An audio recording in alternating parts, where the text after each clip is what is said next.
नमस्कार विद्यार्थी मित्रांनो, इन्फिनिटी अकॅडमीच्या यूट्यूब प्लॅटफॉर्मवरती मी स्वप्नील भंडारे आपलं मनस्वी स्वागत करतोय।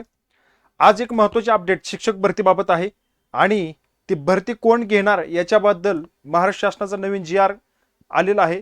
तो जी.आर. या ठिकाणी काय सांगतोय, काय माहिती आहे हे आपल्यापर्यंत मी पोहोचवतोय। थोडक्यात हा व्हिडिओ आहे, व्हिडिओ पहा, आपल्या विद्यार्थी मित्रांना सुद्धा पाठवायला विसरू नका, कारण तुमची जी काही येणारी जी परीक्षा आहे शिक्षक भरतीची काय असतील एक्झाम, त्या एक्झामचा पॅटर्न परीक्षा कोण घेते त्यावरती अवलंबून असणार आहे। त्या दिशेने तुम्हाला वाटचाल करायची आणि म्हणून या ठिकाणी हा व्हिडिओ मी आपल्यापर्यंत पोहोचवतोय। विद्यार्थी मित्रांनो, तत्पूर्वी इन्फिनिटी अकॅडमीच्या प्लॅटफॉर्मवरती आता जी काही न्यायालयीन भरती चालू आहे त्यामध्ये क्लर्क असेल, शिपाई असेल, त्यासाठी विद्यार्थी मित्रांनी फॉर्म भरले असतील आणि आपल्या ग्रामीण भागातल्या तळागाळातील विद्यार्थ्यांपर्यंत हे स्पर्धा परीक्षेचे शिक्षण पोहोचावं म्हणून फक्त कमी अल्पदरामध्ये इन्फिनिटी अकॅडमीच्या वतीनं बॅच लॉन्च केलेले आहेत।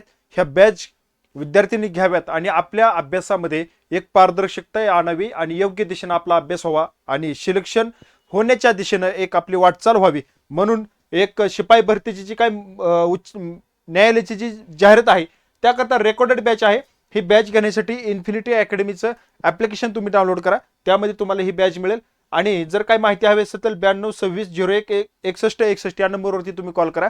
त्याचप्रमाणे ही न्यायालयीन जी काही क्लर्कची भरती आहे त्याकरता सुद्धा विद्यार्थी मित्रांनो रेकॉर्डेड बॅच आपल्याला अवेलेबल करून दिलेली आहे। ही बॅच सुद्धा देखील 499 रुपयामध्ये खूप अल्प दरामध्ये आपण उपलब्ध करून देतोय। ह्याच करता सुद्धा तुम्ही याच नंबरवरती तुम्हाला कॉल करायचा आहे आणि तेच ॲप्लिकेशन डाउनलोड करायचं आहे। विद्यार्थी मित्रांनो, आपला अभ्यास झाला पाहिजेत आणि सिलेक्शन झालं पाहिजेत म्हणून तुम्हाला ह्या बॅच खूप मार्गदर्शक म्हणून तुम्हाला ठरणार आहेत। चला मूळ मुद्द्याकडे आपण या ठिकाणी जात आहोत।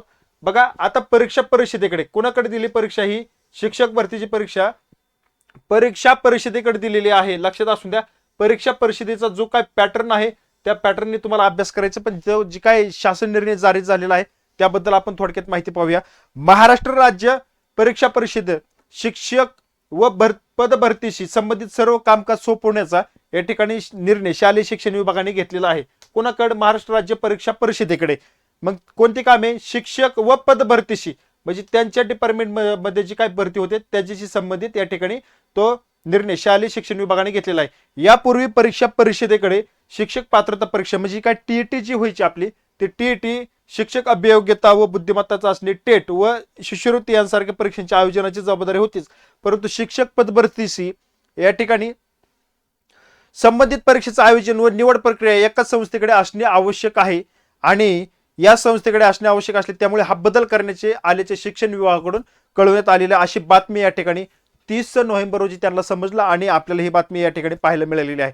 पण आता विषय काय आहे की बुद्धिमत्ता चाचणी संपन्न झाल्यानंतर उमेदवारांसाठी स्वप्रमाणीकरणाची सुविधा उपलब्ध करून देण्याचं साठी जाहिरात स्वीकारणे, त्याचप्रमाणे उमेदवारांचे विषय प्रवर्गावर सामाजिक व समांतर आरक्षण, उमेदवारांच्या प्राधान्यक्रमानुसार त्या प्रवर्गाचा जो काही कटअप लागतो तो कटअप निश्चित करण्याचं काम या ठिकाणी जे आहे ते कटअप निश्चित करण्याचं काम, उमेदवारांची शिफारस करणे, या बाबींची काटेकोरपणे हाताळाव्या लागतात। त्यामुळे आयुक्त शिक्षण म्हणजे शिक्षण विभागाचे जे काही आयुक्त आहे त्या कार्यालयाशी बहुतांश वेळ या कामासाठी खर्च होतोय आणि त्यामुळे याचा परिणाम काय होतोय की इतर महत्त्वाच्या धोरणाचा आणि निर्णय अंमलबजावणीवरती याचा परिणाम होऊ लागला।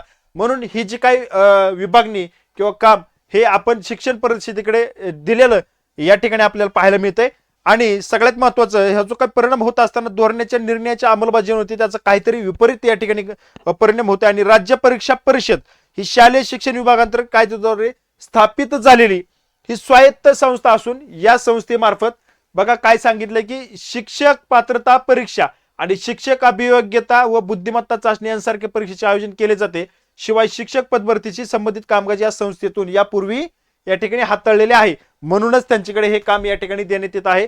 शिक्षक पदभरतीशी संबंधित परीक्षेचे आयोजन व निवड प्रक्रिया एकाच संस्थेकडे असणं आवश्यक असून अशी व्यवस्था अंमलात आणण्याचा प्रस्ताव शासनाच्या विचाराधीन पहिला होता, म्हणजे शासन या अगोदर खूप विचार त्यावरती करत होतं आणि म्हणून या ठिकाणी ही आणि बघा आता याकरता सुकाणू समिती सुद्धा स्थापन केलेली आपल्याला पाहायला मिळते।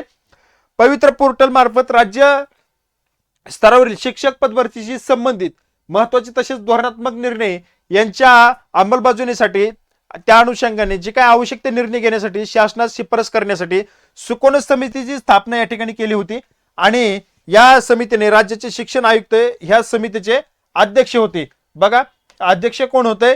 शिक्षण आयुक्त. आणि राज्य परीक्षा परिषदेचे अध्यक्ष राज्य शैक्षणिक संशोधन प्रशिक्षण परिषदेचे सहसंचालक आणि प्राथमिक शिक्षण संचालक माध्यमिक शिक्षण संचालक या समितीचे सदस्य असतील. तर राज्य परीक्षा परिषदेचे आयुक्त हे या समितीचे सदस्य सचिव असतील, असे या शासन निर्णयात नमूद करण्यात आलेले आहेत. म्हणजे जी काही शिक्षक पदभरती करायची आहे, ही शिक्षक पदभरती करण्याचं महत्वाचं जे पवित्र पोर्टल राज्यस्तरावर आहे त्याच्याकरता ही समिती या ठिकाणी स्थापन केली आणि त्यामध्ये कोण कोण सदस्य होते ते नमूद करण्यात आलेलं या ठिकाणी आपल्याला पाहायला मिळते. आता ही जी सुकाणू समिती आहे, ही सुकाणू समिती सुद्धा लक्षात असू द्या.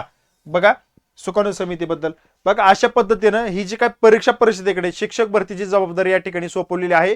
तर ही परीक्षा परिषद ही शिक्षक भरतीची जबाबदारी पुन्हा एकदा पार पाडेल. आणि दुसरी गोष्ट, याचा जो पॅटर्न आहे त्या पॅटर्न नुसार तुम्हाला या ठिकाणी अभ्यास करायचा आहे. या ठिकाणी थांबूया, भेटूया पुढील काही जी नवीन अपडेट येईल त्यामध्ये. धन्यवाद.